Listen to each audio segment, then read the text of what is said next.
of our audiences on Facebook and on YouTube. This is today the second part of our mini conference on the future of education and specifically art education. And this gathering of very different people, artists and experts and pedagogues and educators and activists is organized by UNESCO Chair for Cultural Management and Cultural Policy at the University of Art in Belgrade, and with our partners from PhD in One Night platform. We got together in order to, on one side, discuss about some specific issues related to education and art education and how we see its future and how we see the developments in the field, but also to, in a way, put emphasis on the arts and artistic research and artistic procedures that may influence processes of education on different levels. On the other side, we also wanted to pay tribute to our friends from Rojava University, the Free Territory in eastern and northern Syria that have been struggling for the right to the education, but also that have been struggling to found a specific university which is self-organized and which introduces innovative and different models of education, but also of self-organization among both students and teachers.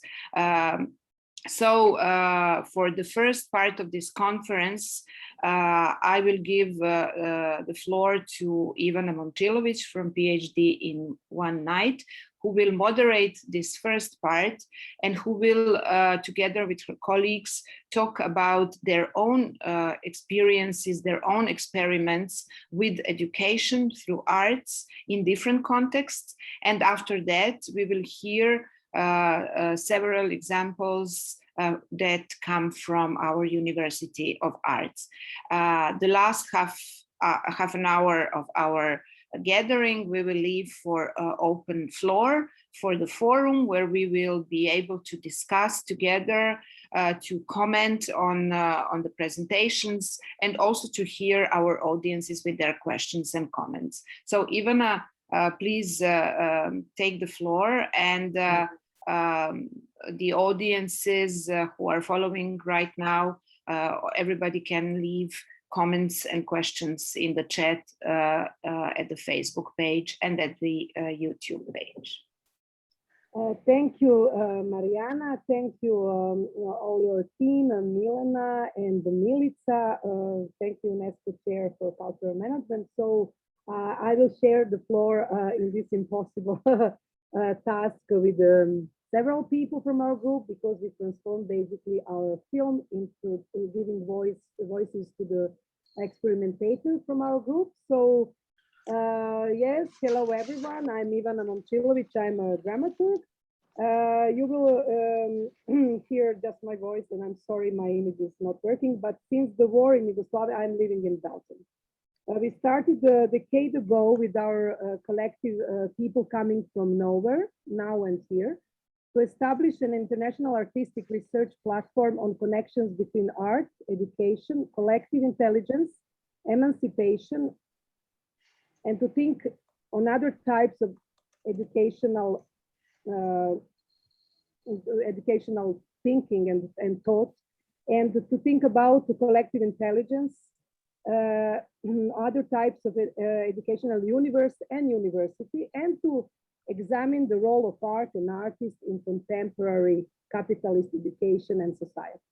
On this road, we met French philosopher of equality and emancipation, Jacques Rancière, and we started to translate some of his ideas in other medias to introduce in practice interdisciplinary learning, or what he calls the poetic of knowledge. We made many experiments, and this is how our film Poems from which we learned, fragments on self-learning about sensible and politics is made. We filmed, I think, during 7 years, our experimentations, and we spent some years also in editing. So for the beginning, I would like to share with you one of those fragments where Rancière is with us, commenting on one of his statements that which is important for us. So the person who is in the communication with him is Lisa Penkova, dancer and choreographer.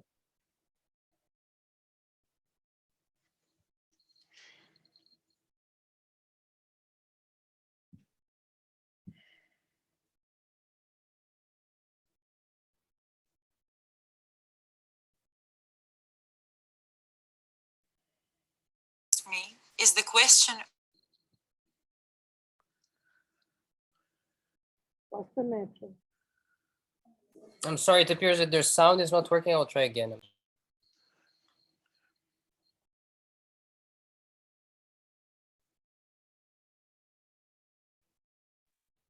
Very short fragment.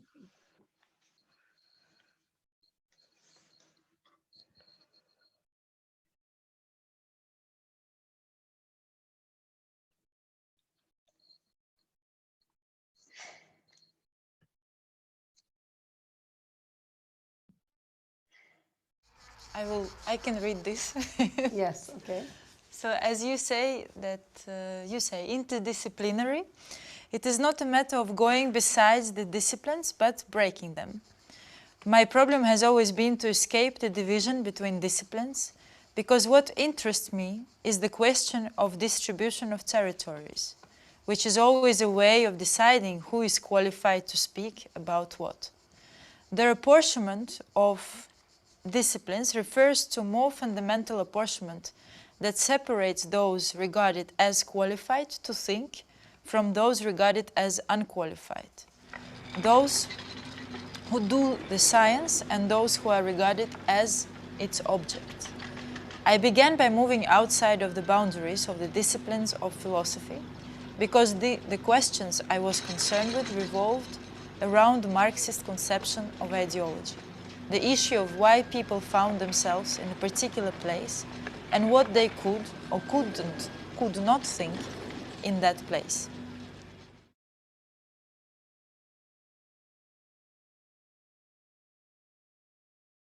Sorry. It was so this short fragment from our film, which ends with some work on remote island Greece, where we worked with the kids geometry through contemporary dance. So on this very place, I would like just to say that to answer the topic of our conference today about experimentation in universitarian education, I think that we can't separate it from basic education, and you have to start we have to start much earlier to do it. So this is what Finland is basically doing. You will hear some of our collaborators later. So now we are sharing the photos from one of the intervention in a basic school in Belgium, in Anderlecht, that we shared also with the two dancers from Rosas, Lisa and Marta. Geometry, but we needed 4 years to arrive to enter to one primary school, while in Finland you could really propose and then you could really do it. So this is what I thought it's important to say, that our practice tells to us that we have to start much earlier with this kind of preparation of students. So here I think it's just the one fragment that I would like also 1 minute to show you how it was in this school.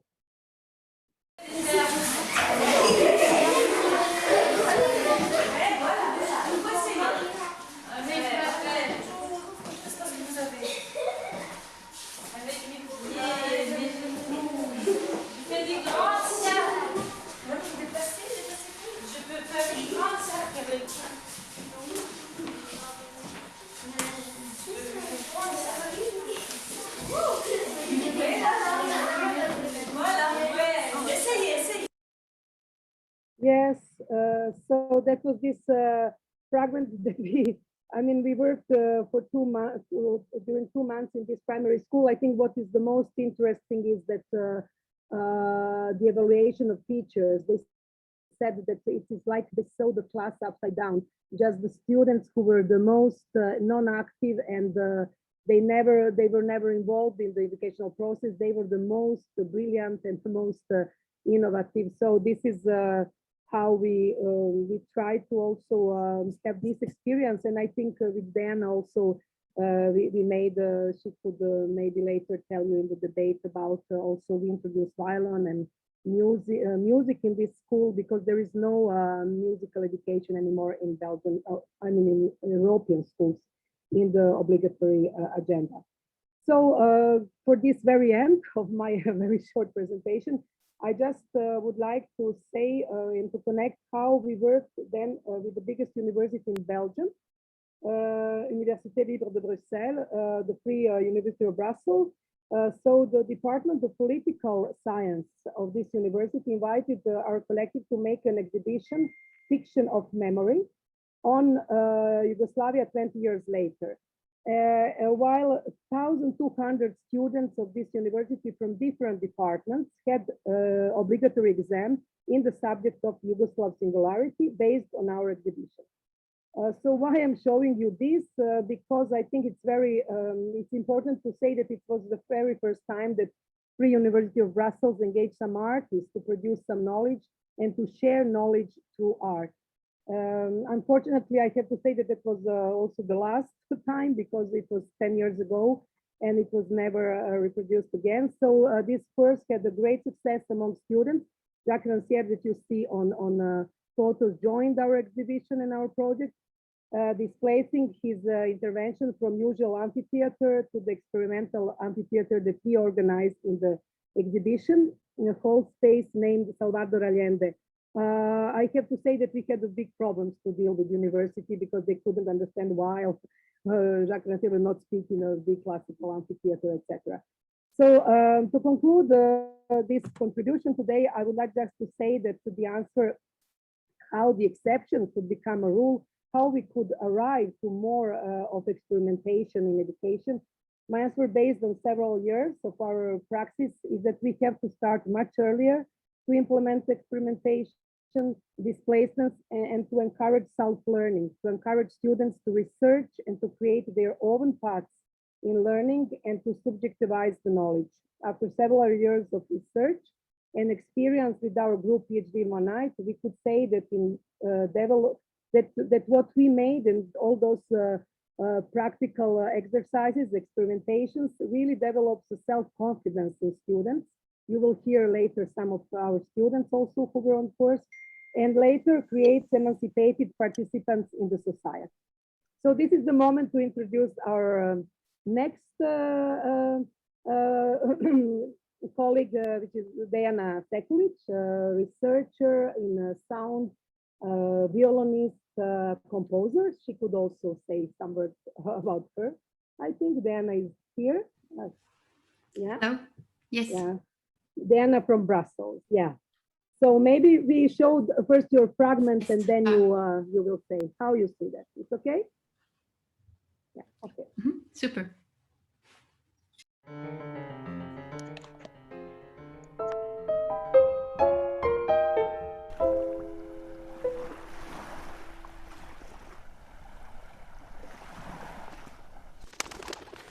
I mean, it's advanced kind of piece, but you know, you learn, and that's the language. This is like one of the latest versions, but actually the first piece was just a text. And anybody, anywhere can play it, because the only thing that we use are our ears. And it's very interesting, and you can do it anywhere, when you're outside. C'est rien, c'est difficile de faire une perception, comment de faire ça, comment de faire une musique comme ça, comment de exprimer une pensée avec ça, parce que quand vous jouez une pièce, c'est comme chaque performance, c'est une expression de pensée.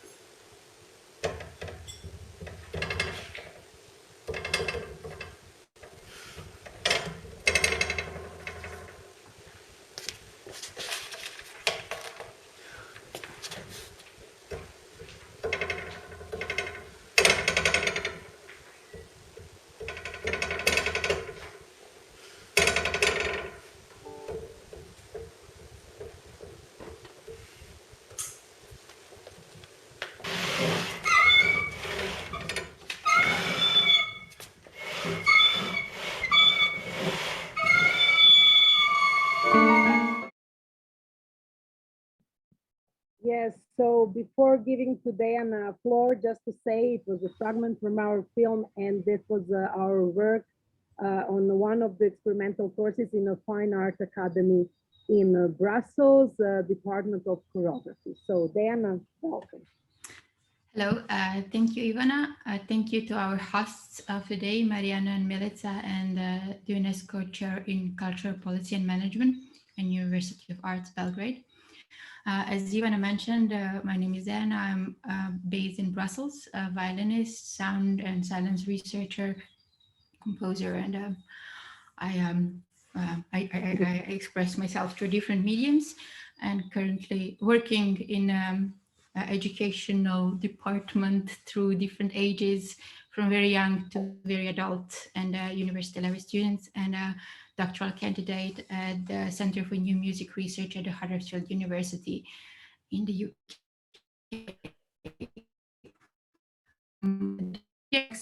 We just watched just one from many moments in a long and continuous journey of this collective, sometimes perhaps from the outside seemingly messy, but always with a clear path of searching for ways to enrich learning, collecting and sharing of knowledge, and through it growth. The excerpt comes from our film Poems from Which We Learned, which some of you might have seen in full. It is a document of one of the sessions during what we sometimes reluctantly call a course, but we are still searching for better words, Yes. with students of the Royal Academy of Fine Arts of Brussels.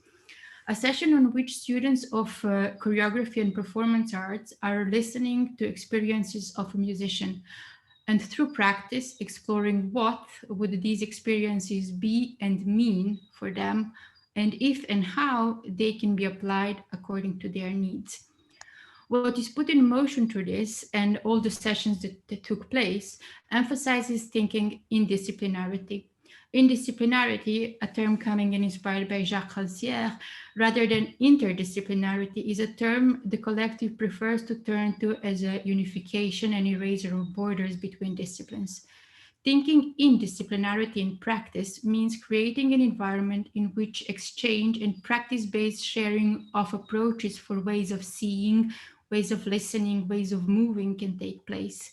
Unhindered, each young individual, a university student, can focus on finding and creating a multifaceted, rich set of tools for expressing and articulating, firstly, what is their own self, and whether it will be one interested in one specialized field while still having all these indisciplinary insights, or as a multifaceted human, but then also finding a place within both smaller and larger community. A dancer can learn from a musician can learn from a painter painter can learn from an electrician from a poet from a sculptor from a lawyer from an architect from, and so on and so on. This isn't to say that a musician should not still learn from a musician or a dancer from a dancer, but rather it is a reminder that there is such vast knowledge out there that is ungraspable by just one discipline, yet valuable to every and any.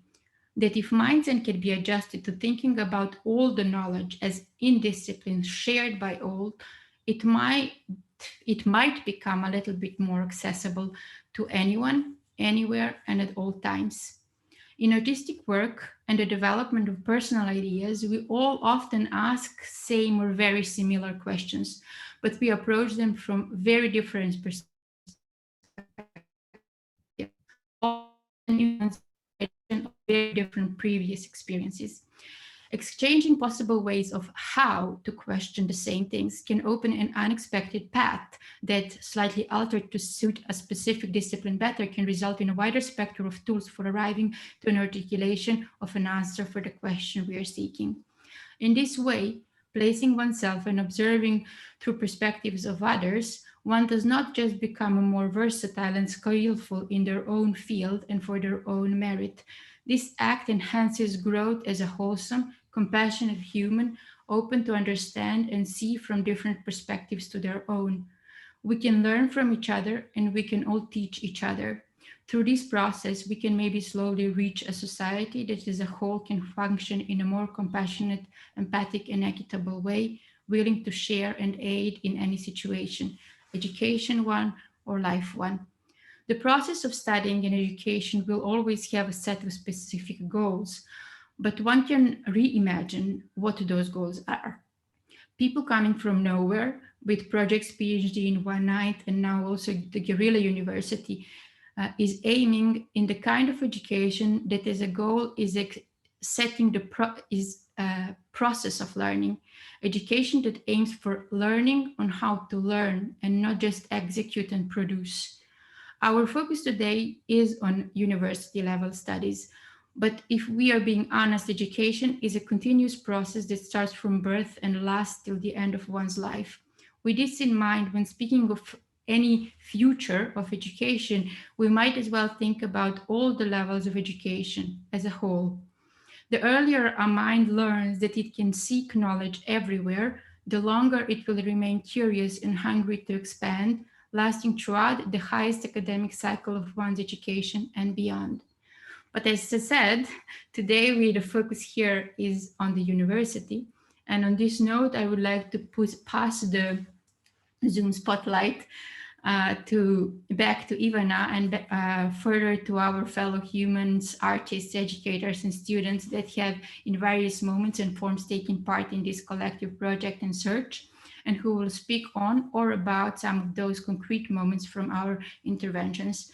Firstly, on more recent experiences from Helsinki and in collaboration with UniArts and HIAP, Christina Bogatai and Sergio Castrillon, followed by, I believe, Juha Huskonen and Tina Salmi, and after to our friend and collaborator, an exceptionally brave and versatile human who was also one of the precious sharers of knowledge during the course at the Royal Academy of Arts of Brussels, the inimitable Erdem Gundes. Thank you very much, Diana. So I will invite Christina in this very moment, who was on our course and from student, she became educator. So she will share some moments of our course in disciplinary symphony made 2 years ago on UniArts, so University of Arts of Helsinki, who gathered 3 different University of Arts in Helsinki. And it was organized, with the help of Juha Huskonen and HIAP. And this is very important point, I think, how to involve cultural institutions in this kind of experiments. So, Christina, are you there? Greetings, everybody, from sunny Helsinki. Spring is coming to Finland as well. So thank you very much for having me here with PhD and one night. I was lucky to, first of all, get some information on the course that I will shortly present to you through the students' point of view. I'm originally Slovenian. I live in Helsinki now for 4 years, and I'm first of all choral conductor. I work with 4 Finnish choirs, but I also do some engagements internationally, like from masterclasses to conducting some concerts here and there. My first degree is in music education from Slovenian Academy of Music. Second one now to conclude is in choral conducting from Sibelius Academy. But the first one is in pedagogy from home. So whenever we speak about education and how to do things the most natural way possible, I strongly feel it through music and movement, because when things are close to to children, for example, and to the natural evolvement of things, then people like things and learn easier in that sense. So those are all the tendencies and the values that I kind of share with PhD and One Night Collective if we talk about core values. And therefore I decided to attend this course and I made a short presentation on it. So I will share the screen now and see if we can make this work. Okay, are you able to see some presentation? Please give some thumbs up. Thank you so much. So the course was titled Indisciplinary Symphony, and being a musician, this was like, wow, what is this about? I was in my 3rd year of choral conducting masters, and this was a course, as you can see, that took place in the late May, beginning of June in Helsinki. This was a course that was offered to the students of all 3 art academies in Finland, and we have joined the Sculpturing and Painting Academy, like the Fine Arts Academy, and then the Theater Academy, and the biggest entity is Sibelius Academy. They go by the name UniArts, which is University of the Arts in Helsinki. And the good thing about joining all those three academies, which was a rather recent process, is that there is a list of courses that all the students can take from all three academies. And that course was one of them. And with this kind of title and being rather free in the end of the academic year, I decided to apply and see what this is all about. It came to be one of the most important courses and the most fruitful and fun courses I've ever taken. So why? First of all, what do those terms stand for? Interdisciplinary symphony, mark that it's not interdisciplinary as we were told and like warned by people who follow Jacques Rancière's thought and his texts. Interdisciplinarity, like Diana was putting out just before, actually paints disciplines intertwining rather than presenting something from different points of view, as far as I understood it. So when we do something interdisciplinary, we include all the views or like diverse views on some work, some topic, some thought, and present the result from different aspects rather than trying to put those things into the actual product. This is how I understood it. And that was exactly how the course was taking place, because it went through different artistic areas. We had, like, as you will see later, students from all the diverse areas of art, and those topics actually connect to our final result. So sharing the sensible and interdisciplinarities are the terms by Jacques Rancière, and it's about aesthetic education for all to start with, and how we can make this world a better place for everybody. And this is a nice photo from Hiab area. Actually, you see that we are very free in very natural environment, exploring some music and movement. So the idea came from PhD and One Night Collective, which is a group of people that provides aesthetic education for all and everybody from different points of life. And nowadays we're collaborating with Rojava University, trying to learn from them, and the other way around. So there's literally no boundaries in who cooperates and what we try to do with whom, and just do things in a good way. What does it mean that the students became educators as well? When you kind of integrate all those new views on the art that you do yourself, then it's a process. Like Diana said, it's a process that teaches you, or like gives you an experience on how to think and synthesize differently. And the final outcome is just a consequence rather than the result or the goal that we're aiming towards. And the same thing happened with our final performance when we had it. Now, for example, I'm also part of this group that cooperates with Rojava University to explore how they do things and learn from them, and the other way as well. That's the core of this platform, of that performing body of those people, and we just try to kind of cover it from different areas. So our final performance, here you see Panos Balominos, he's a costumographer, he was one of the educators. You see that our final performance, and also every day for so many hours, we were put in different groups, like the students from different areas and different academies of those three. And every day we worked on different things. For example, this is from a costumography workshop or a costumography area of our final performance. For music, we were performing the fragments from The Great Learning from Cornelius Cardew, and his score looks actually much similar to what you've seen from Diana. They're like, it's called graphical score, which means that there are signs that people interpret and everybody can do it. There's no wrong way to do it. In dancing, we had Marta Coronado working with us. She's a choreographer, and we worked on presenting the forms in the space with our bodies, either following individuals or responding to individual impulses, kind of bodily demonstration, which is sometimes maybe not so at home with certain music or like with certain artistic maybe areas. So this was an interesting experience for me as well. Visual art, costumography we mentioned. And when we light design and engineering, we had the engineer Grégoire Rousseau. I hope I pronounced this his name right. He's French, and he works in Aalto University. And what we got was was the text just beforehand, before the course started. And in those two texts, we took the topics or the keywords, and then we produced something throughout the week, like something that would cover all those areas that we've seen before.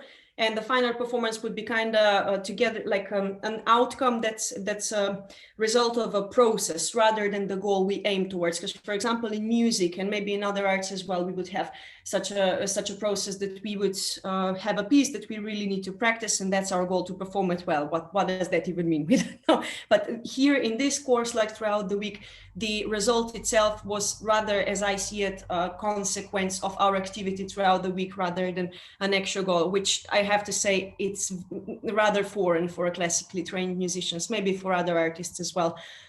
Yeah, so our basics were also the basic ideas: constellations, freedom, cycle movement, and things like that. And that's why we here have constellations. And Grégoire Rousseau was mentoring his area of workshop, that we took these topics and this, for example, constellations, and we made, where do I have a photo? I show you here. He brought the consoles and we put this to desks and we put it together. I've never worked with electricity like in so much detail ever before.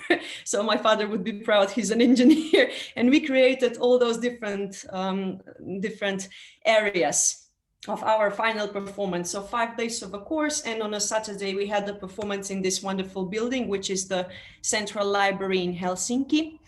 And also those were the locations where our course took place in different slots throughout the week. And then what did the performance consist of? It was an interdisciplinary performance. Here you see an excerpt as well. You see people passing by, just like observing what we're up to. This is Marta, and there are some dancers and some other students from some other academies. Yeah, and our final performance on Saturday consists of all these elements, or it was supported by those. For example, Ivana presented us with those texts and how they are connected. And then we had some introduction to Rancière's philosophy, which might be new for some of artists, or like artists in the making, like still students. A lot of thoughts that are very beneficial to a person that still kind of wants to see how they want to do their art and how, and so costumography. That's also from library. You see that there's all the library, and this is a costume that I made. For example, I made 2 openings, like as Blanqui was in jail when he brought his Eternity with Stars. So I made 2 openings, and it's like stripes I took from the fabric that was at our disposal. You see that this is in the library, and Panos, and we were playing the Great Learning now with the instruments that, because I'm also going to international kindergartens here in Finland. I have a lot of percussion instruments, so we were just using those. Like, and there's Sergio, who you will see next. So from students' experience, this will be followed by a short video recorded presentation by Sergio Castrillon. He's a cellist and also like multidisciplinary artist. And he will present this whole course that took place in Helsinki in May and June 2019 from educators' point of view. Now, this is from students' experience. What have we gained from that as people in like late years of their studies? Collaborations with art students from diverse artistic fields. Music people sometimes don't think that much, maybe because we need to practice more, and therefore it's like really fresh when we have experience of how other artists express themselves. Really fresh and really welcome. Exploring those areas through practical work, broadening our toolbox from values, motivation, and expression perspective, group work and all the funs of that, and continuing the mission. Now, what is the mission? Like learning from the present what it is, so we can live in it more fully and make this possible for everybody. So that was my student experience about the course Interdisciplinary Symphony by PhD and One Night in Helsinki in June 2019. Now we will see the video of Sergio.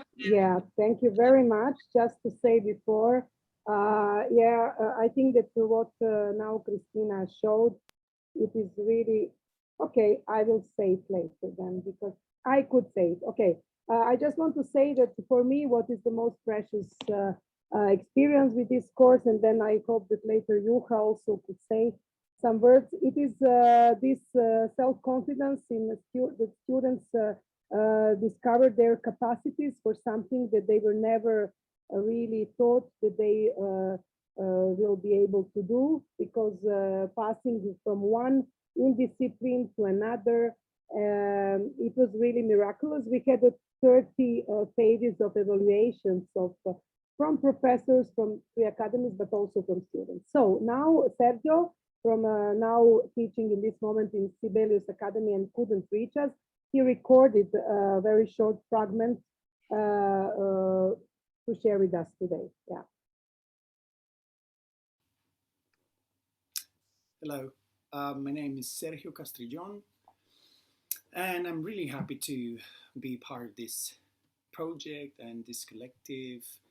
Even though I cannot be live, I'm doing this video for you to have an idea of what I want to share during the course. We met with Ivana some years ago when there was this happening on artistic research where Jacques Rancière was here in Helsinki, where I'm based. And we had a fantastic collaboration. We went through different concepts of Rancière's philosophy, and I got an invitation from Ivana to be part of some presentations and some sort of performances based on different concepts in Rancière's thinking. And after that, a couple of years ago, we did the course Indisciplinary Symphony, which is based on the indiscipline or indisciplinary concept of Rancière.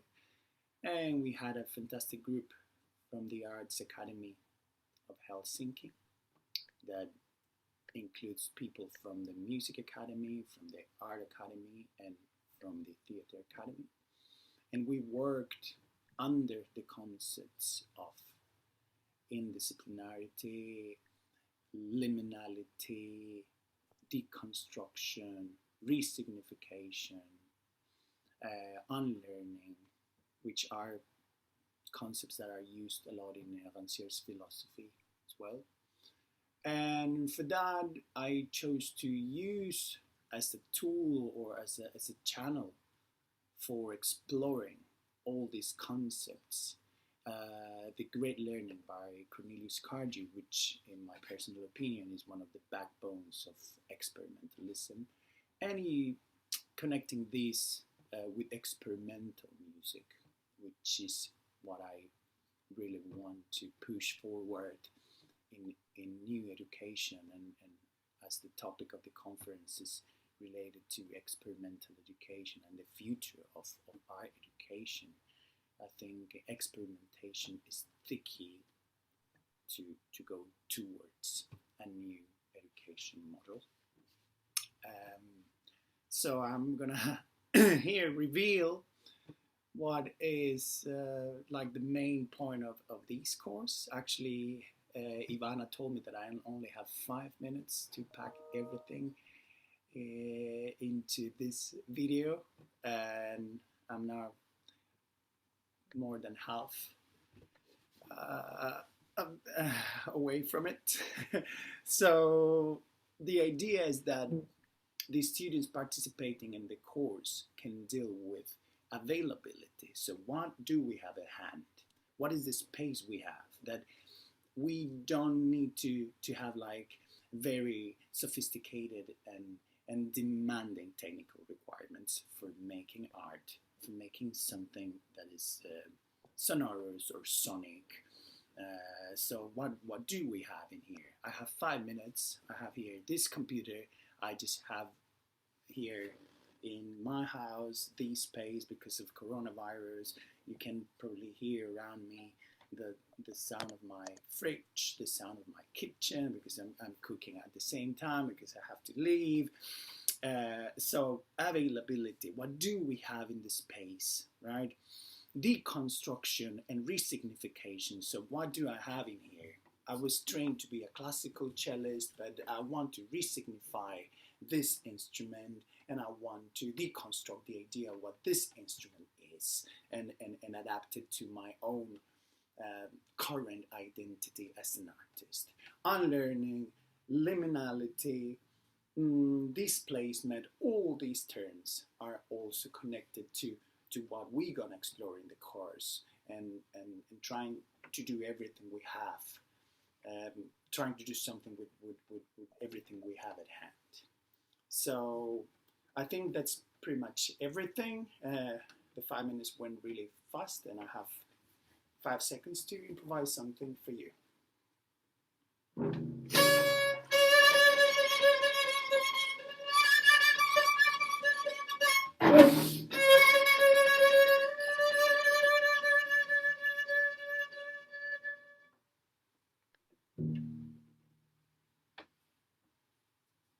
Thank you, and see you soon. Thank you, Sergio. He's not with us now, but I could tell you that he's very surprised that despite his really, let's say, he was desperate that his method of unlearning, because he was trained as a classical cellist and then completely changed into the experimentation and improvisation. He's now became a lecturer in a very finally classical Sibelius Academy. Maybe the students who are present here or teachers of Sibelius would say more. So on this very moment, I would like to ask if Juha Kuskonen is still there to say a few words. I don't know if Juha, you are there. I'm yes, here. Great. So you're on the opening studio. Yeah. Yes. Yes. Yeah. Thank you that you stayed all this time, because I told you another timing, but then it was a bit more. So maybe just to ask you, because without your support, this course and this intervention on the UniArts, which was basically very first one also of this type of course, it was not possible. So maybe I will just ask you one single question. What was your motivation to support this kind of artistic research, and what is your belief if it's necessary that artistic institutions involved in encouraging artists to connect with the educational system in experimentation field? Yes. So I could maybe reply to this in maybe shortly in a couple of different ways. So one is maybe from the perspective of HIAP, the organization. So I'm here now on the island. Here is that's one of our studios. So HIAP is an artist residency organization, but really from the very beginning, the key sort of agenda has been a space for learning. So there's different philosophies for artist residencies, and quite many of them have this idea of an academy behind them. But the way we operate and the way many of these operate is that it's very free. So it's basically there's time, there's space, and that's it. And the rest is sort of up to the individuals and then up to the group that always kind of forms here. Then to kind of decide or not decide. So kind of this trying to establish this or run like a situation or a platform where things can emerge, and that there is a lot of freedom for exploration. And I think the another reason why the PhD in one night and this interdisciplinary symphony, why it's been significant and relevant to have it here that these have happened here in Finland, is that there is this sort of tradition and this current situation where there is a lot of things that are sort of good in the art education system, and in the an education system as such. But there are also these other developments. So we have this sort of these neoliberal developments happening, and this sort of certain freedoms that used to exist, especially in the high level on education, these are being challenged and changed. So I think these type of interventions of kind of giving back the freedom to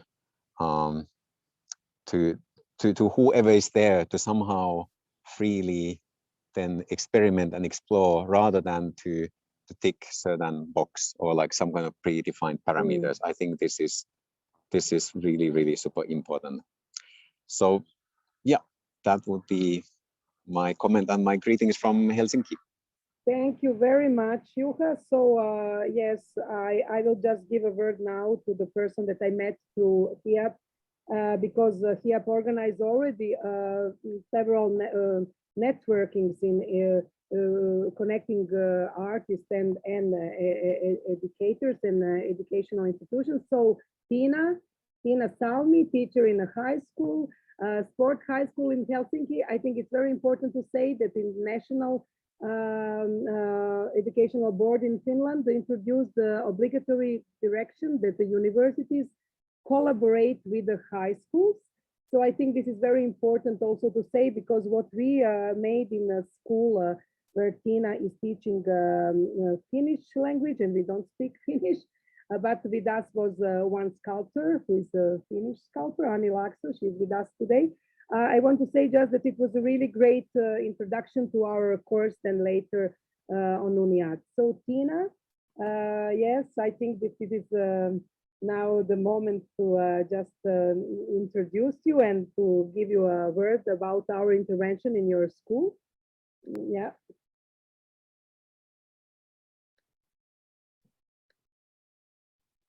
Tina, do you hear me? We don't hear Tina.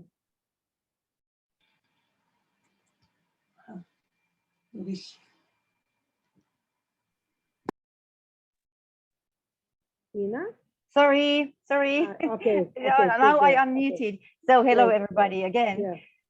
Yes, I teach in a senior high school in Helsinki, which is concentrated on sports in a high level. So our students are trading, seriously trading. So they are, one of them, or many actually of them, are aiming to the Olympic Games.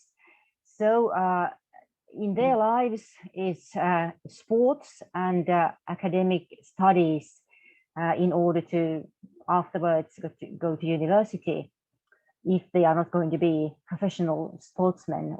And my role, I think, in our school is to bring this another way of thinking. And I teach Finnish language and drama, and we had a very successful interventions with Ivana and Anni Laakso, who is artist and sculptor here as well. Anni is, I think. And so we in drama course, we not only got to know in one play, in UNESCO's play called Lesson, but we also gave the opportunity to students to make something in their own, with their own hands, in direction Anni Laakso. And we made this what's it called? I can't remember even, but it was a kind of a place, a hut or yeah, a lesson by UNESCO. Yes, yeah. And in where, when it was ready, in where we played, and also it was a place where you could go and sit down and think just by yourself. And it was in a hall in our school, so everybody, also the students who were not in the course, got very interested in this structure, and they got to know this little place. So think in a different way. This was the key word in our course. Think in a different way, and learning by doing, you could say that. And the students were they were sometimes very confused, but in the end, they were all very pleased that this was something really inspiring. They had another view to things. And then another course we have this electricity art by Grégoire Rousseau, also was mentioned before. So he came with Ivana to my very ordinary literature course. So these students actually didn't know what they had ahead of them when they took this course, which they thought it was just an ordinary Finnish literature course, obligatory one. They had to pass, and there also we had students who were very inspired. Afterwards, they had been very confused, and there's a one mind map of fiction. The course was about fiction and reality. What is the relationship of a novel and a reality? And then there was this one student who always were very quiet in the lessons, not so motivated at all. But through this this course, I got to know this student in a totally new way, and he blossomed. He started to blossom in this through this project, and yes, it was very satisfactory. And well, in Finland, we are going to have a new curriculum in high schools, in primaries and in high schools. And as Ivana told you already, it is written in the curriculum that in high schools, the cooperation with universities is going to be it's going to be an obligatory one. And I think that's very good. And I think what we are now doing, the PhD in one night, is exactly what is needed at the moment at school, especially at high school. Yeah, thank you, Tina, very much. I think that I just wanted to say that for us, you're the biggest artist because you manage really to incorporate our proposal, so to intervene in a course of Finnish language and drama through sculpture, and in your fiction course through the sound experimentation. And I just have to say that it's not, I mean, from my perspective and experience, many teachers that we ask for something like that, they are just really very blocked, and they cannot even imagine to accept something like that. So yes, I have to say that it was a great moment also for us, and maybe later Annie will say also something. I have to say that we are a bit running out of time. So I will just now immediately invite our very great to thank you. I will thank you first of all, Tina, and then also invite you to, if you want to just enter in a forum later. And then on this moment, I would like to introduce our very precious also guest, Erdem Gondus.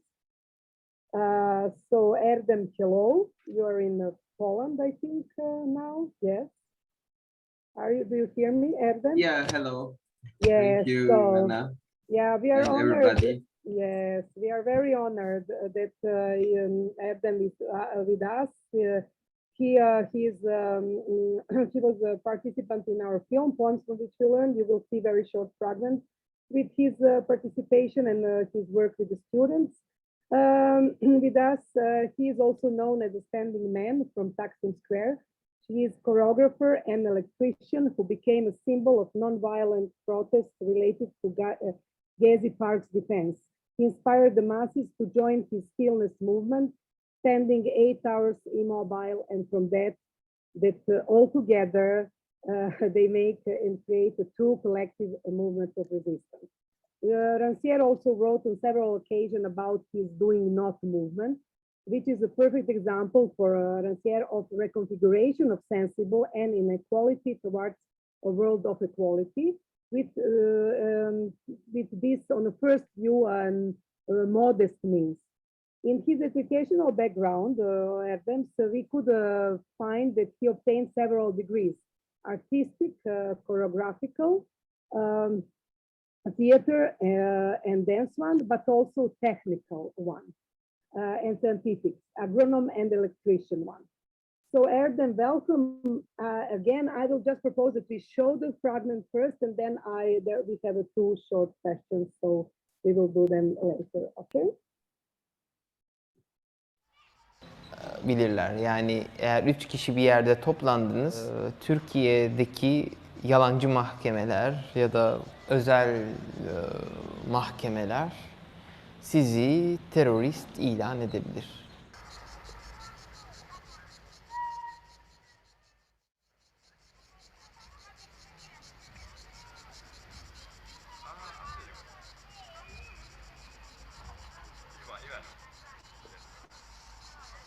I was just when I reached I passing the police van to reach the Taksim Square, and then I reach, and then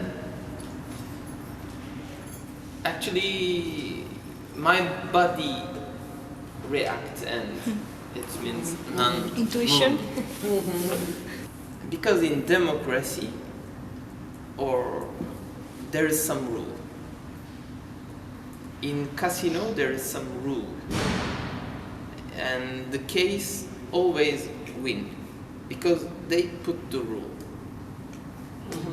And when I was there, I put the rule. It means I decided to who will win or who is not. This is okay. I'm told after the standing man, not there. But it works. What was happened? I'm stand still there 8 hours. Let me try again, walking in the space and try to stop together at the same time. Because if who is the first stopper, the police pick them. Okay? This is game.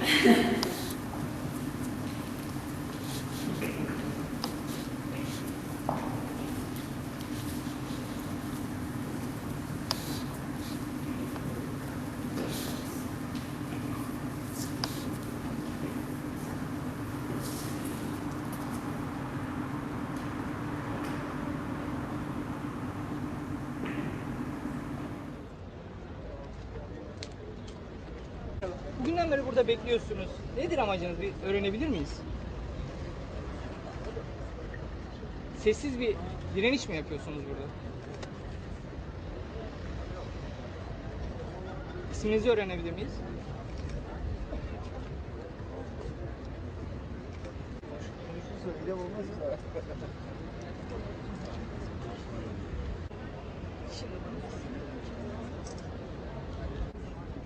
Efendim merhaba. Buradaki amacınız nedir?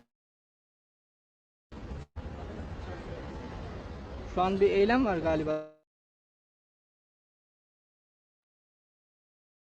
Yes, I think that was the end of our fragment.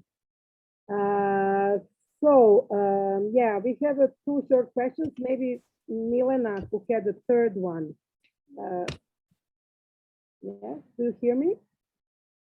Yes, I'm hearing you. Yeah, okay. Thank So you maybe for Milena, presentation. yeah, thank you very much. That was a fragment from your work with the students of Academy of Fine Arts in Brussels in the frame of our course. It was a course about choreography of emancipation, which a bit failed because the students were very disappointed that we didn't want to work with them, but we left them alone to work by themselves.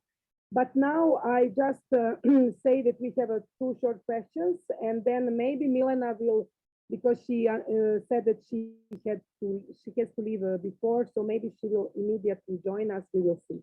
So my first question was, as you have several degrees and several different disciplines in your CV, so and we live in the era of hyper specialization, era of expertise and expert knowledge, an era which does not push anymore universalistic and Hellenistic, let's say, values in polymath and polyphonic orientations.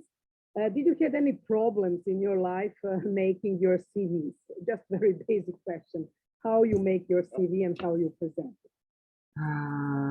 My first professional is electrician because of my grandfather was the first radio repairer in his city. The second one is agriculture mechanical engineering. Why did I choose this? Because when I invented something and mechanical problems appeared, but at the end, I choose to be a dancer. I had a different CVs for applying for work as an electrician or as a choreographer. While writing CV, I had to separate them from each other because people want to see experts. Yeah, yeah, they want to see expert. They don't want to see someone who could cover several territories of knowledge. Yeah, my second question is related, of course, with the topic of the conference. It is how you personally you see the need of experimentation in education. How you, when you work as an educator, when you work as a choreographer with your dancers, do you leave them freedom to research by themselves? How you leave them to work and to experiment? I found in your biography somewhere in one interview that you said sorry, just could you, there is some. Yeah, I think that now it's okay. I found that when I stay, I'm also thinking, I'm also questioning, I'm quotating, I'm dancing. So I'm doing many things when I'm just at first view staying there. So when you teach how you work and what do you think it's, what is the importance of experimentation in educational process? I'm using experimental practice and research while approaching the dance class and doing choreographies. But I believe in the hybrid system, we need some transition.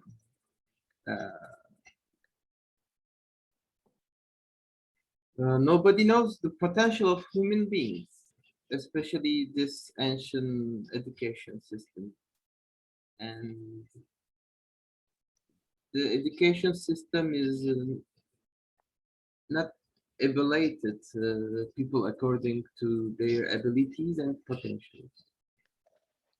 That's the reason so many students are suffering. Every potential has kinetic energy. Revealing this potential is the task of the whole society, not for educators or universities alone. This is achieved through open-minded wisdom and motivation, ready to listen, a safe and fair group environment, and encouragement. Those all come together, and then we get the results. Yeah, all comes together, as you said. And what about this? What you said? Yeah, that was basically, I think, connected with the third question. Maybe Milena, I don't know now if she wants to ask it, but I think, yeah, what you said, coming all together, which is a word that you like when you even work with the students. We saw in a fragment in the film. Yeah. I just wanted to ask him to reflect on possibility.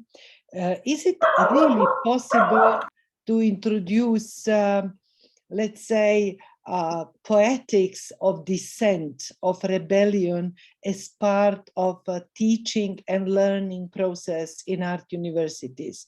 We often speak about artistic freedom and so on, but arts universities are allowing certain space for learning, which might be experimental, which might be indisciplinary, which might be everything, but somehow political questioning and really dissent from the mainstream, I rarely see. So being an artist of dissent, how you see this possibility when you are invited to act in university context, is this spirit of rebellion really easy to introduce in a very, I would say, comfortable context of art universities of today?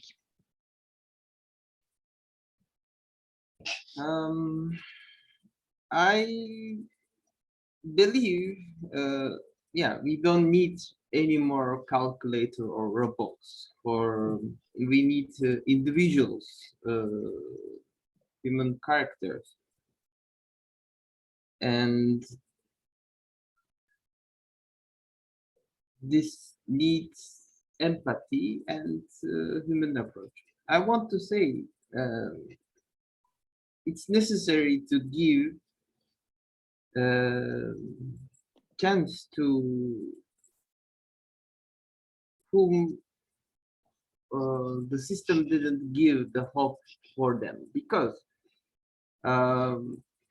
in the system maybe one child or some child doesn't, or some students, it doesn't work very well for them, but in experimental task they can express their self, or we can change their potential, the kinetic energy, or we make the potential from their kinetic energy. That's the reason I believe this indisciplinary and experimental task or implements it's needed.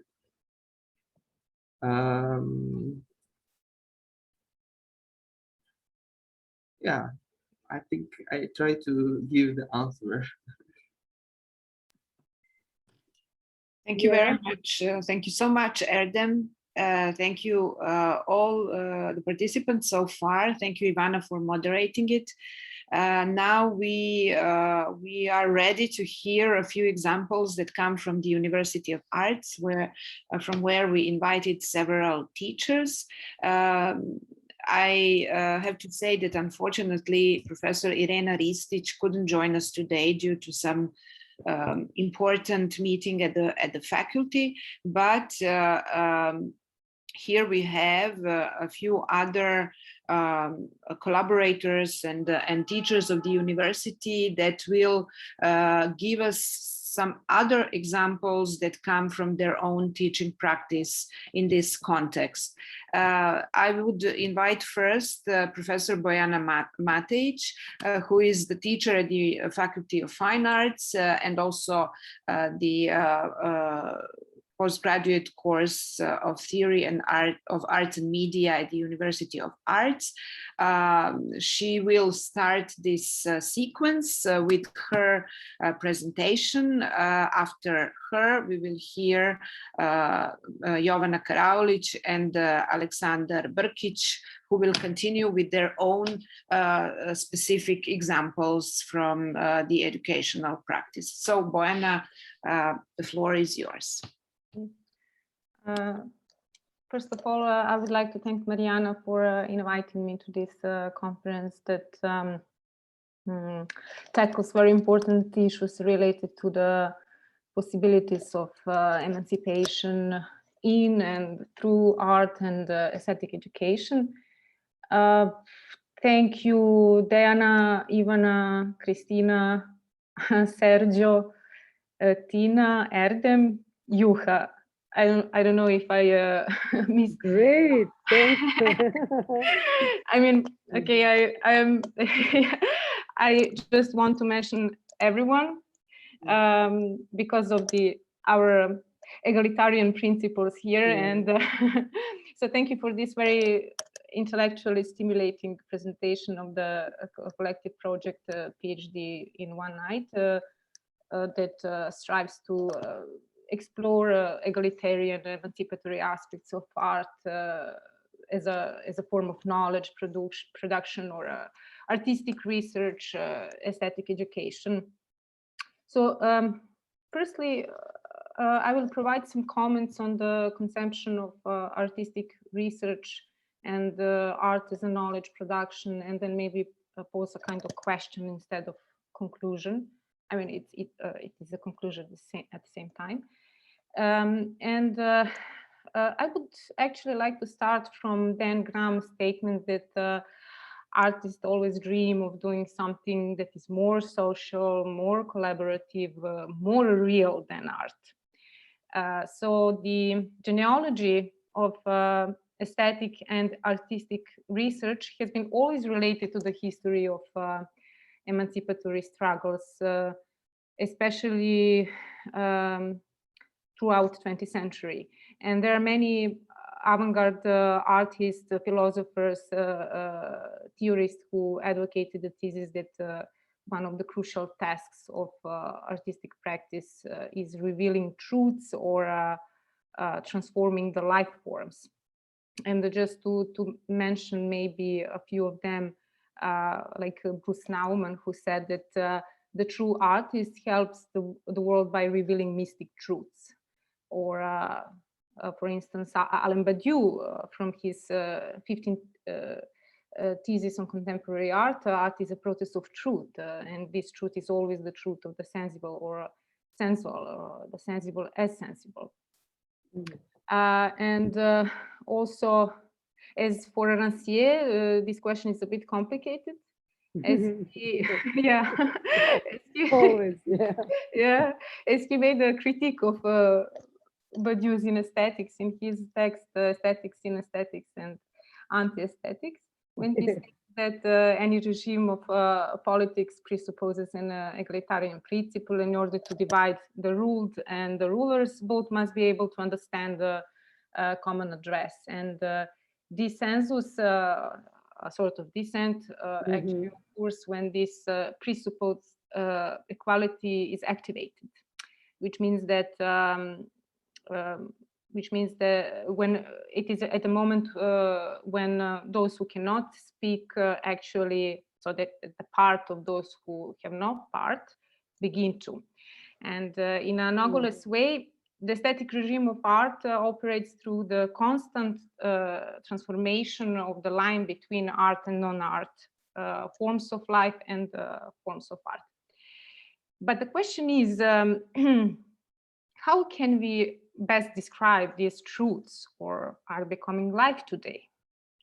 So it can be said that these hypotheses imply peculiar ability of art to transform our life experience.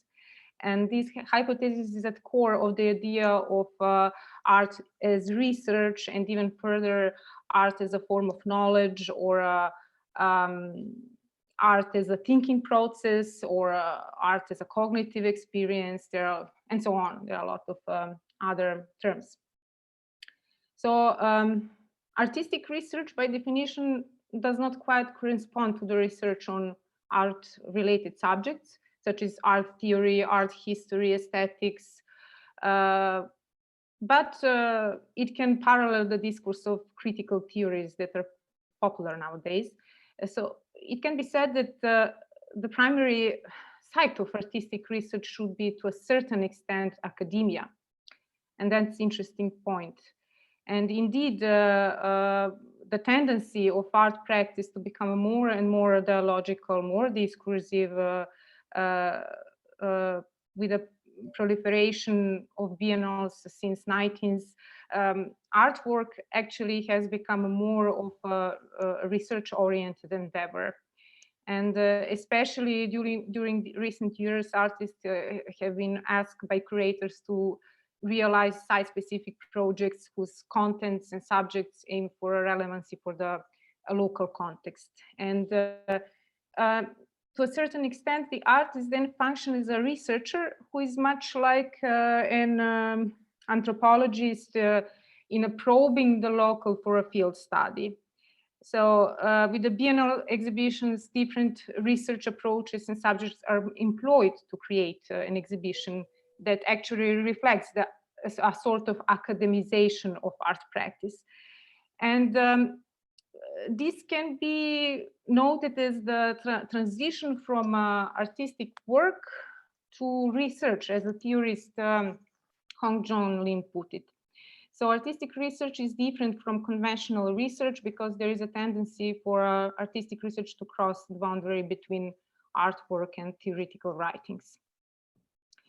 The discursive space of artistic research requires that epistemological gap where the sort of translatability and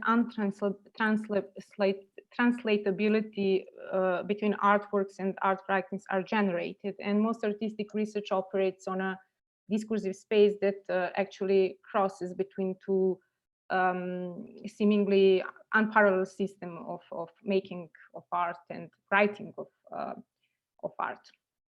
So I would say that art schools and educational artistic platforms, alternative or not, are actually the concrete places where the very possibility to put in motion a transformative visual and social knowledge can occur on a practical basis, on a practical level. And this project, PhD in One Night, is a concrete platform, I see as a concrete platform that potentially offered that possibility. But for a conclusion, I would like to propose thinking and practical realization of emancipatory impulses from the border thinking position of the colonial context.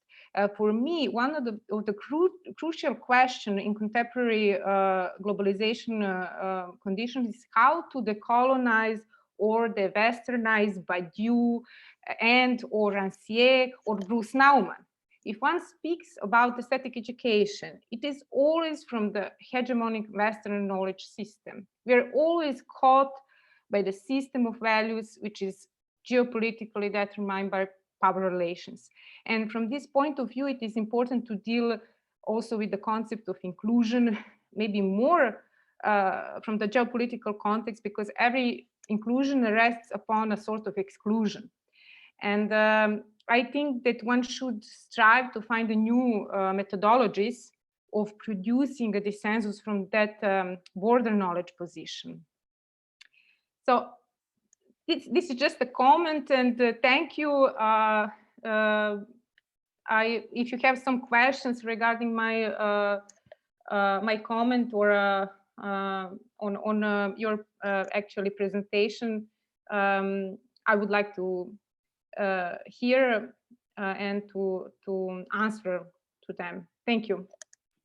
I had only 7 minutes, so I just wanted to make some kind of Thank you, Bojana. Thank you for being sharp and precise, and we will come back to the discussion later on.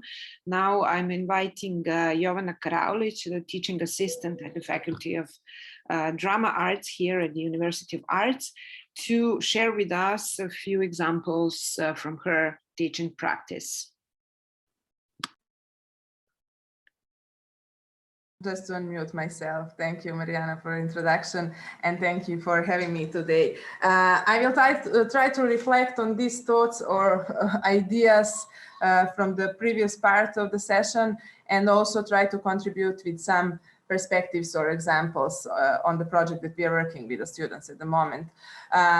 This global time of crisis asks us to explore the possible consequences, challenges, and the future opportunities of this socially complex point in time. So when it comes to the field of education, the past period has shown, or the last year at least, has shown the need for new educational models.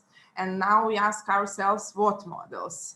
Up until one point, everything seemed normal and looked the same as it has for the decades. The learning system looked the same, okay, only same. Some felt that something need to change or to shift. And then COVID came and everything stopped. And that's natural, but we have to ask what stopped and what things that stopped. Some would say that life itself stopped, but it didn't at the end. And I wondered and realized that the art is what stopped. And I start to ask art outside of institution, of course in institution, but outside of institution.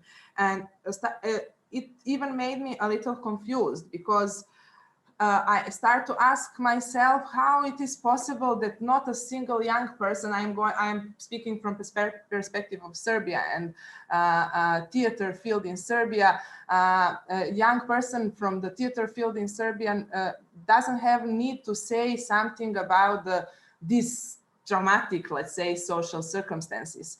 And for weeks I thought about that, and until the end I realized that Gen Z was not the problem at all.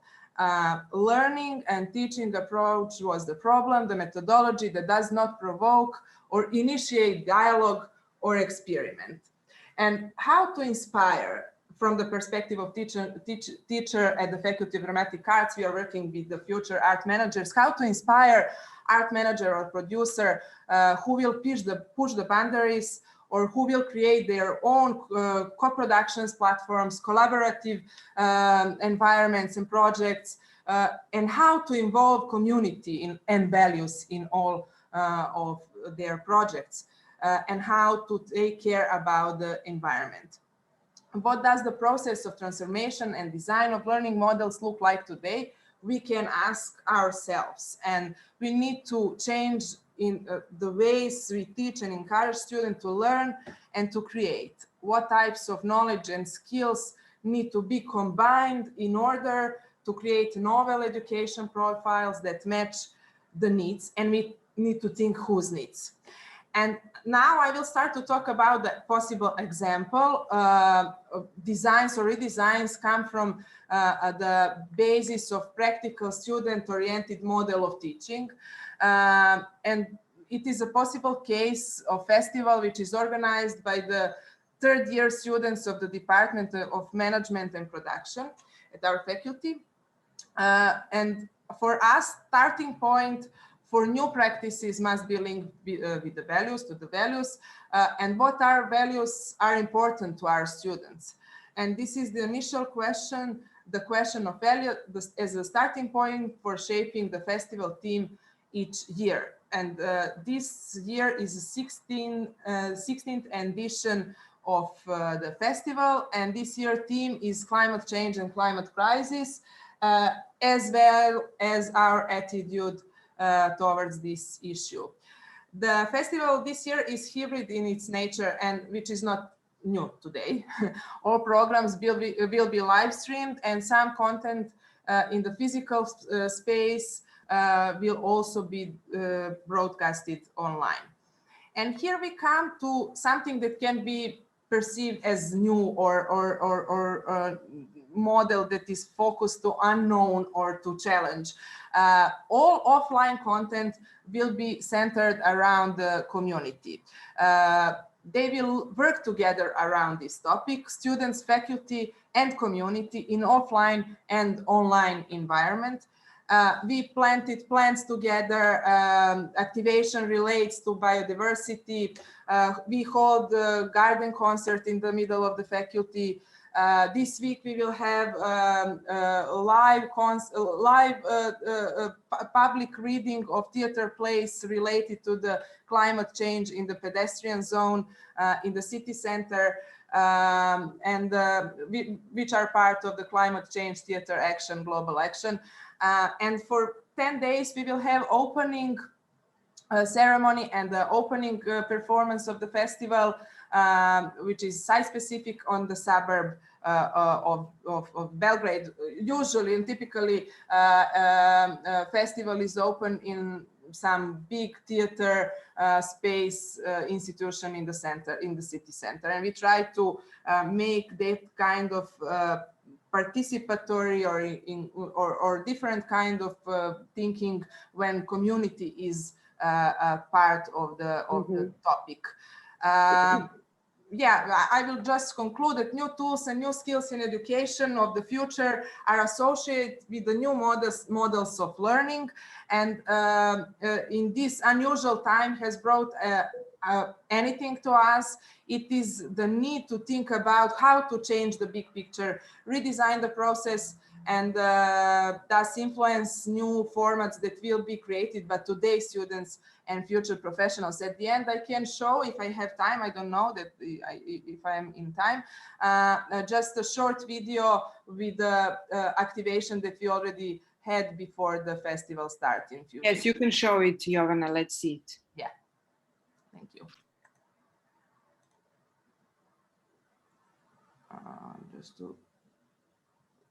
Just to see where is my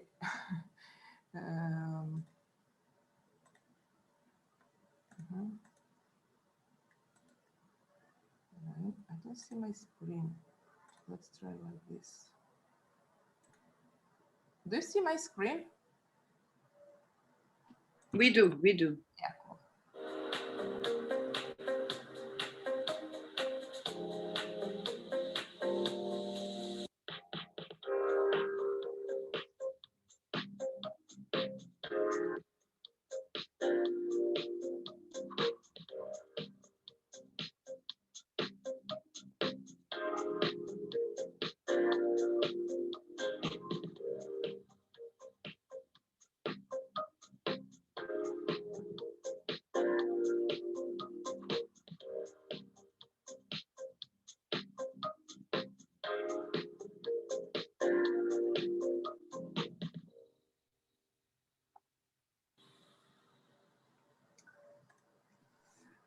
So this was the teaser for the festival, right? This was the video that, just to, I don't know where is the camera. This was the video that we made for the after the Earth Day and the activation that we had on that day. It was the launching of application for the festival, garden concert, and planting the plants with the community. Thank you very much, Jovana. I'm sure that there will be questions about this case. And now I'm inviting Alexander Brkic, who is a guest teacher at the UNESCO program here in Belgrade, but also he works at the Institute for Creative and Cultural Entrepreneurship at Goldsmiths in London. So Alexander will tell us something different, something about education of cultural managers, and I'm giving him the floor. Alexander, welcome. Yeah, thank you, Mariana, and thank you, everyone. Really pleasure to be part of this this conference and this platform. I will try to be brief. So prior to working primarily at the Institute for Creative and Cultural Entrepreneurship at Goldsmiths University of London, while I'm still a guest lecturer at the University of Arts in Belgrade, I was working for 4 years at La Salle College of the Arts in Singapore. And it was a very interesting kind of encounter in a certain sense, and very important kind of experience for myself as an educator, but also as an arts manager and an artist, especially because I didn't know a lot about that environment when I joined it, and then I started learning a lot over the time. One of the main learnings was that to understand what does it mean to actually live in an example or a case study of extreme neoliberal capitalist environment, and what does that actually mean for students of the arts in an arts college and students of arts management. So and one of the things that I learned there, that the highest level of suicides in Singapore as a nation state is among the student body. So the statistics, for example, from 2019 say that 71 out of 400 people that committed suicide in Singapore Island State are in their 20s. And I will share a very short part of an amazing artistic project by Sokung Ang from Singapore called Exercise Me, that kind of, for me, reflects the environment in which the students in Singapore study.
So I hope you managed to feel the atmosphere, and one of my reactions, to this kind of environment, and educational environment in which I kind of ended up being with, was huge confusion, and thinking and rethinking the approach to pedagogy in this art setup kind of led me to two sides. So it wasn't Rancière at this moment, it was Paulo Freire and Pedagogy of the Oppressed on one side, and on the other side, it was the psychodrama and Jacob Moreno. So as a sort of, I decided after 2 years of trying to understand the environment where I am, together with a colleague, a trained psychodrama therapist, Sharmini Winslow, we developed a program of psychodrama workshops for arts management students, with a starting position of this kind of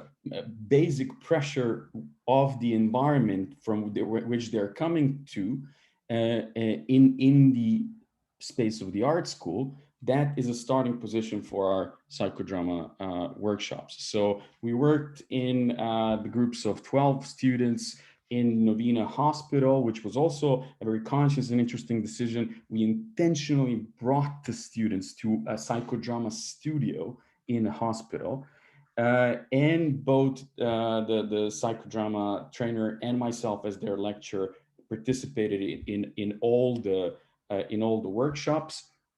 And so this led to this sort of process of let's say defragmentation of the sources of the pressure that they were facing, which after this process of workshops was kind of followed up by a reflection process back at the university, collective reflection process, but then also individual support sessions for each student, because it was quite an intensive process for all of them. So this was my kind of just like a teaser short kind of example presentation for some kind of reactive practice in a very interesting and complex educational and social setup. Thank you. Thank you, Alexander. This has been really an interesting insight and another aspect of our topic, how to take into consideration the position of art students or of students in the educational process, and what we as educators can do with this fact, or with such drastic facts as the ones you described. Thank you so much. And now it's the moment that we open the forum for questions, comments, and discussions. You are all absolutely welcome to go into reflection further on, to comment on the previous presentations and examples, of course, to ask questions as well. And we will also invite the audience, our audiences from the Facebook, to ask questions or give comments in the chat. We will read them and give you all the opportunity to participate in this discussion. Do we have somebody who wants to continue, who wants to comment and say something? Yeah, I think that with from Seoul, our colleague Sejin Kim, artist, wanted to continue on Alexander's block. Sejin, are you there? Yes, I'm here. Hi. Yeah, okay. Hi. Hello. Hi. Can you hear me? Okay. Yeah. Yes. Yeah. I'm very glad that we invited you, just to say that you're a visual artist and ex-teacher in Seoul. Yes.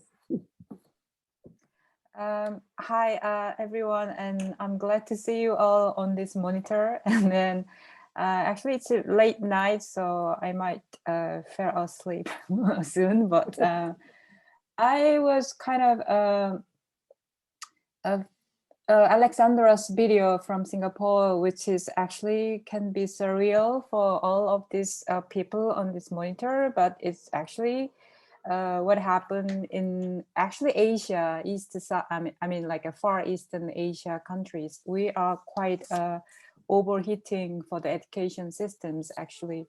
I think I have to introduce how or why we became more like overheating in this kind of education systems in Far Eastern Asia, but especially in Korea, because I'm Korean. So I've experienced all kinds of Korean the educations. Also, I studied in London, so I can compare to both sides of education systems so far. And then I taught the art students in art school before, but I quit now. So I don't want to be very pessimistic or negative for our Korean education system, but apparently it is very depressive moment for the students because the Korean public education system divided in 3 parts, 6 years of elementary school, and then follow then the 3 years of middle school and then 3 years of high school, which is very intentional the period of time because our value for the education is which university you go to. So which has to be very fine and kind of Ivy League the university. Otherwise, we just consider them as a failure of their lives. So in terms of 3 public Korean education system, actually there are hidden education system in between them, which called with actually after kindergarten, we go to preschool. Actually, this is private institute and before the primary school. So they actually understand how to read the book or how to calculate the numbers before the school. Otherwise, also they feel, the students, they might feel that I'm a kind of failure as well in that early ages. So that's why I understand the Singapore students, why they make those kind of the video, because their pressure is kind of enormous before the school. Then after school, they actually also go to the private institute after the primary school or even the middle school and even high school. So actually they studied more than 18 or I don't know, it's more like they only sleep 8 hours, except that sleeping time, they all the time studying or learning, learning, listening the kind of language, either English or Mandarin, which it has to be very practical, or the learning language is more like understanding the others' cultural and history things. But for here in Korea is more like practical reasons. So I don't know how much you guys understand why the education system in here is kind of a little bit destroyed nowadays. Then I have to also explain about the background of this kind of phenomenon, because we had the Korean War in 1960, and then now is 2021, so it's been only 70 years. We destroyed everything in from the Korean War. Then actually we have to get through the whole period to develop the cities and then the systems and the cultural things, and also we have to kind of survive from the war. Then we now in Korea, Korea is more like kind of one of the developed country in economical way. So except that other things, more like educational systems and then cultural system is more like still there. That's what I feel. And so I want to show something, the images. So maybe you can understand what I'm talking easily. So, share screen. Yeah.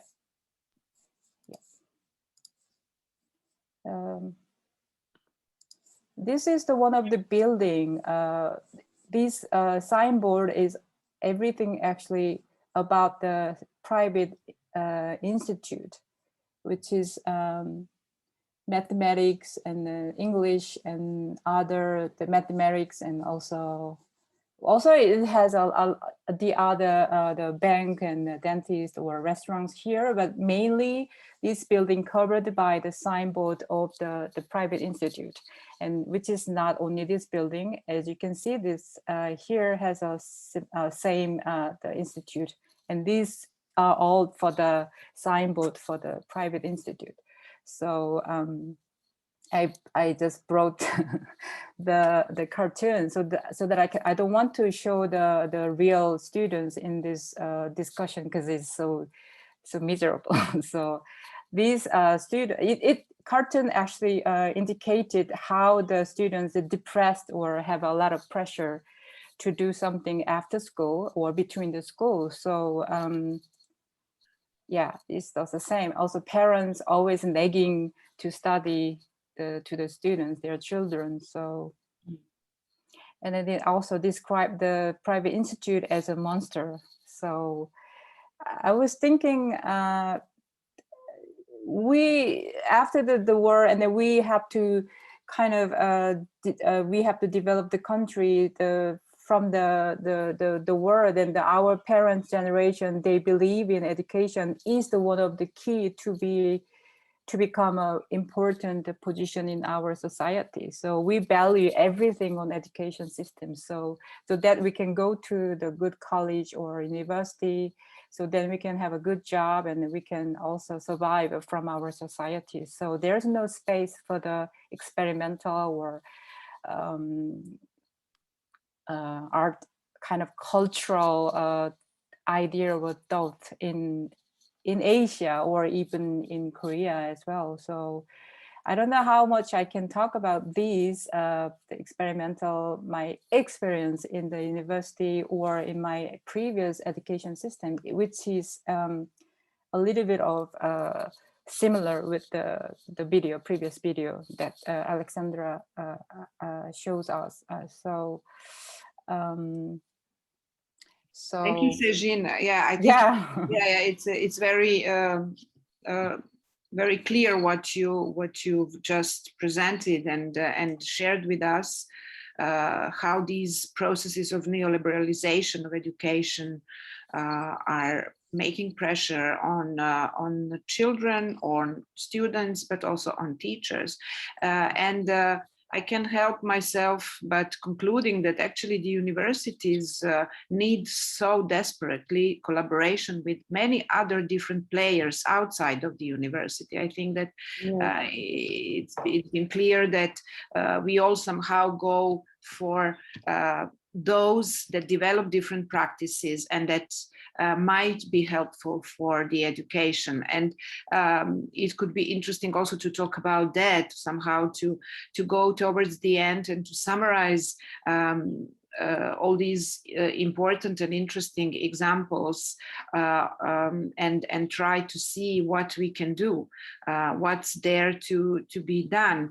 All of you have shown certain examples, but then the question is how to make it the regular practice, or how to make it a different discourse that will become dominant at the university. Of course, it might look easier to make such a shift at the universities of arts, at art schools, in arts subjects, but actually there we come to a huge problem, which is the conservative structure, institutional structure that disables such experiments.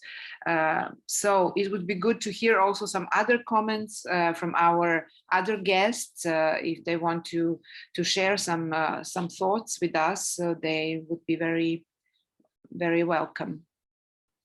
Anybody?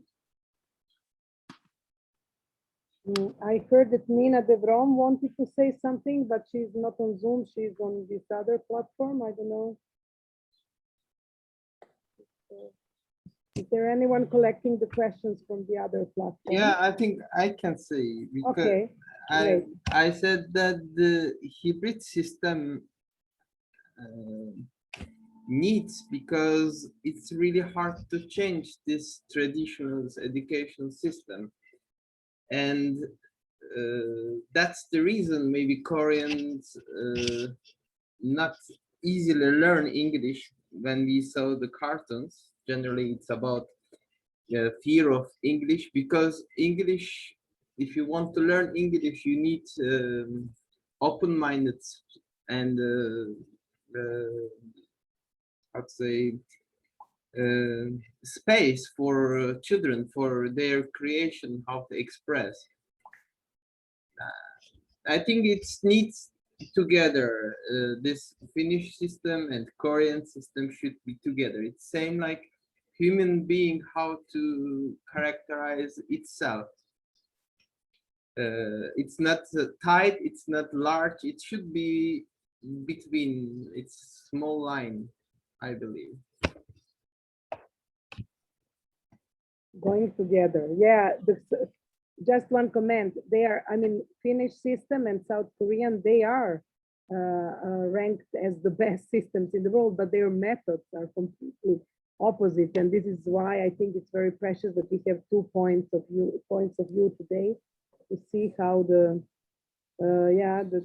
educational system also, as Jean and Alexander showed, I mean, in Asiatic countries, there is this really rate of suicide, of thought of suicide among the young people. I mean, many documentaries speak about that. So just a short comment. Yeah, I think that there is one other. Yeah, I think that there is someone else. I don't know, Mariana. Sorry. Yeah, if it's open, if somebody wants to step in. If not, maybe Ivana can transmit a few messages from our friends and colleagues from Rojava University about their latest actions and situations. And after that, we can maybe have some other questions or comments. So Ivana, can you maybe share with us? Yeah, thank you. I will just ask because Costa wanted to, I don't know, maybe later it will be, or I could do it now if you want. Okay, now it's very short. Okay, now and then so after that I will. Hello everyone, thank you for being here. I'm very happy to be here with you. I will share a quick video of a backward walk. It's without sound, but just to illustrate a point. So basically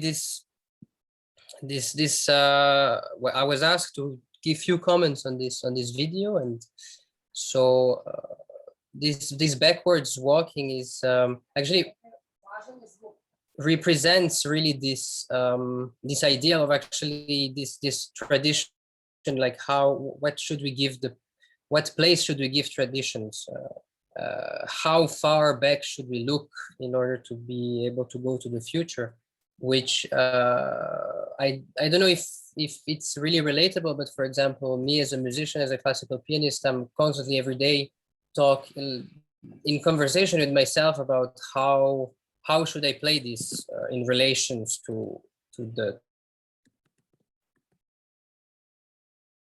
how it's something, for example. And it's very interesting to ponder upon this balance that is needed, because in my humble opinion, novelty for novelty is, I don't know how ingenious that could be, but I think that this idea between traditions, and I don't know to what extent can we call them traditions, but at least having this one window open to the past in order to be able to shape the future in a certain sense. I think this is what this video is about, and yes, that's what I had to say.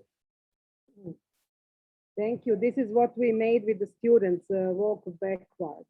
So yes, Mariana, maybe I could now introduce Rojava greetings. They were not able to be with us this time because they are just they have few days in the life and in the year to be allowed within their very small free territory to travel. So this is now and the end of Ramadan. So they just asked that we share, first of all, greetings, that they appreciated a lot the conference number 1. They were very pleased to see how many people were interested in their situation. Also, what with the Milena and Mariana was made, there was a kind of inter-universitarian help, which call for the help. We could maybe, Mariana could say later about these e-books and other ways of being in contact with Rojava University. So I think that I could ask Costa just to show first, there are 2 blocks of 1-minute images. So first block is actual situation in Rojava. They asked us to show what is going on actually in Rojava. I don't know, Costa, if it's possible to show it. Okay, you're just there. Okay, just because you're.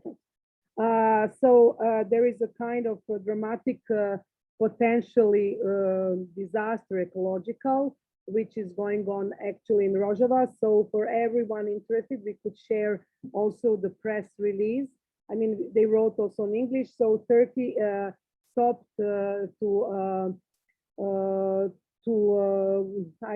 my English now it's a bit blocked, but to introduce them water, the quantity of water that they agreed. So there is a kind of dramatic situation that you see now. The lack of electricity. I mean, on the top of all their situation, war situation, there is also this situation of electricity, lack of electricity, and also of thirsty. So this is basically what the students are, as you see, making peaceful just messages around university. And this is I think that was the last photo from this block. And then we could just continue to tell you that there is this great experimental educational process going on in Rojava University, which is called the Green Tress. It is action about plan of plantation of 4 million trees around the Rojava University and around, let's say, in the suburbs of the Rojava University. Community is involved, the professors, you see here Gulistan, who was with us last time, and the students. So this section, they will present by themselves we hope to organize the 3rd meeting, 3rd conference in autumn with Rancière and with Rojava University and with some other people, but they were very pleased to show by themselves this action that we just now are sharing with you few images. Yeah, I think that our images are at the end. Yeah, I think this is the last image. Yeah, this one is, so this is this Green Tress action. So this is about it. I think that in relation, as one very immediate connection is there is already one project with Rojava University that our colleague Adam Brown from South Bank University, London, would like to start in October because he participated in Guerrilla University with us. So Adam is now with us, so maybe he could just briefly say about something about this section. Hi there, and hope you can hear me. Thank you for inviting me. Yeah, at the last conference, Ivana mentioned the Pen Pal project, which was seems like a really interesting project to get the community of students at Rojava to communicate via letter to students in other universities outside the region. So I'm very interested in taking part in that, and I think what we're going to be doing is probably trying to organise some kind of hookup with the journalism course at London South Bank University. My specialism, we'll talk about interdisciplinarity here, but my specialism is photography, amongst other things. And my student group in the undergraduate course has been doing a lot of work with remote photography through Zoom in the context of the current lockdowns in the UK. So we're quite experienced in doing photography and collaborative projects with people through the medium of the internet. So I think what we're going to be looking at in autumn with the journalism students and photography students, I'm trying to get a project going where we participate in Ivana's Pen Pal project, which is a fantastic initiative. But we're also doing some remote photography as well and looking at the medium of photography. I think you're looking at the themes of the conference, fantastic day, amazing range of ideas and approaches. But this idea of the fluidity of subject matter and the way in which different disciplines dissolve and blend into each other, always within a discussion about politics and what it is to be social. This is wonderful stuff. And it's a great opportunity, I think, if our students can collaborate with students from Rojava to get them to understand their work in the context of geopolitics, in the context of global solidarity. Some of them have not even heard of Rojava.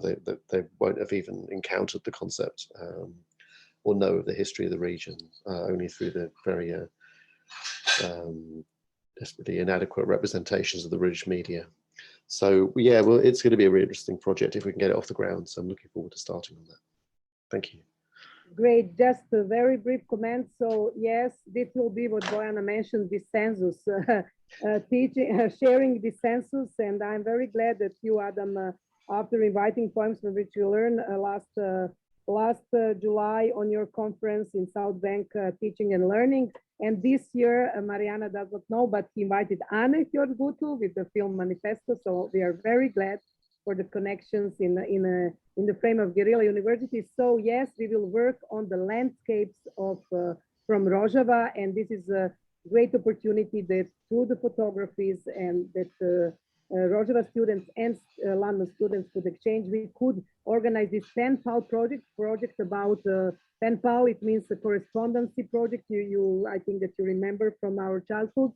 Today is not with us a student who proposed it from our group, from Cyprus, but this project we will going to launch it, and Rojava University is very happy to this sharing of sensible, but digital sharing of sensible. They are just obliged to have this kind of communication because they don't even have on their free territory the physical mail and post.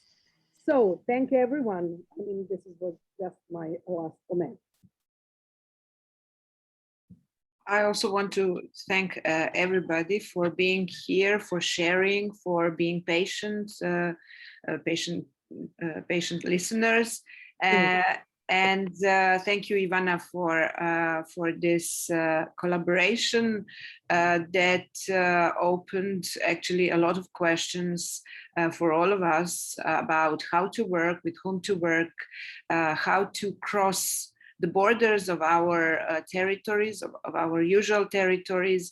And I also want to emphasize, I think that the questions of how other people struggle in their environments and how we all will struggle with the questions of climate change and ecological crisis have to become important questions also in education, especially in art education.